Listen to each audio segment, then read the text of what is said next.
Hello viewers, আজকে আবারও চলে এসেছি আপনাদের সামনে নতুন আরেকটা রেসিপি নিয়ে। রোজ রোজ তেল মশলাযুক্ত খাবার খেতে ইচ্ছে না করলে ঘরে থাকা সামান্য কয়েকটা উপকরণ দিয়ে খুব সহজে এই হেলদি রেসিপিটা তৈরি করে নিতে পারবেন। আশা করি আমার এই রেসিপিটা আপনাদের ভালো লাগবে।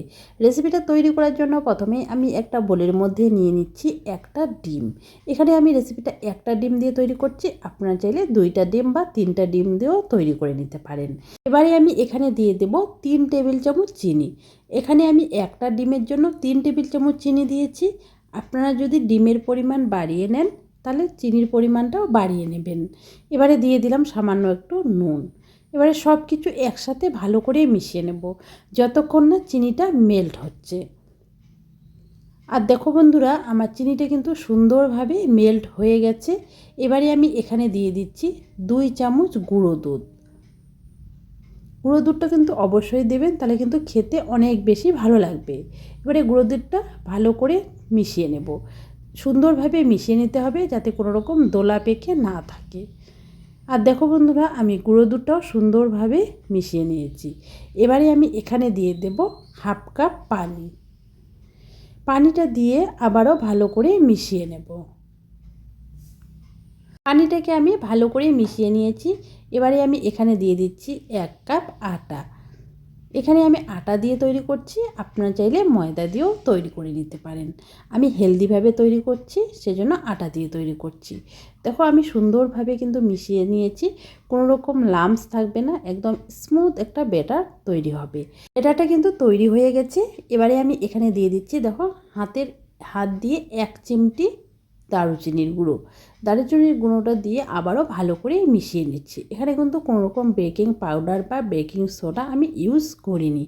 সুন্দরভাবে মিশিয়ে নিয়েছি। এবারে ব্যাটারের ঘনত্বটা দেখিয়ে দিচ্ছি। দেখো উপর থেকে ফেললে কিন্তু সাথে সাথে মিলিয়ে যাচ্ছে না, একটু পরে মিলিয়ে যাচ্ছে। এরকম ঘনত্বের কিন্তু ব্যাটারটা তৈরি করে নিতে হবে। এবারে আমি ব্যাটারটাকে সাইডে রেখে ওভেনের উপরে একটা তাওয়া বসিয়ে দিয়েছি। তাওয়ার মধ্যে দিয়ে দিলাম সামান্য 2-3 ফোঁটা তেল। তেলটা দিয়ে একটা স্প্যাচুলার সাহায্যে ছড়িয়ে নিলাম। এবারে হাফ হাতা ব্যাটার আমি দিয়ে দিলাম।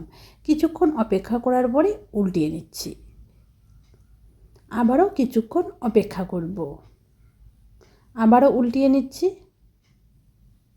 গ্যাসের আঁচ কিন্তু লো টু মিডিয়াম করে রেখেছি। লো টু মিডিয়াম আছে আমি উল্টিয়ে নিলাম আবারও। দেখো দুই পাশে কিন্তু সুন্দর একটা কালার চলে এসেছে। এবারে আমি এটাকে তুলে নিচ্ছি। আমি আরেকটা তৈরি করে দেখিয়ে দিচ্ছি। দেখো আমি 2-3 ফোঁটার মতো তেল দিয়ে দিলাম। তেলটাকে স্প্যাচুলার সাহায্যে ছড়িয়ে নিলাম। এবারে দিয়ে দিচ্ছি হাফ হাতা ব্যাটার। ব্যাটারটা দিয়ে আলতো হাতে একটু ছড়িয়ে নিলাম।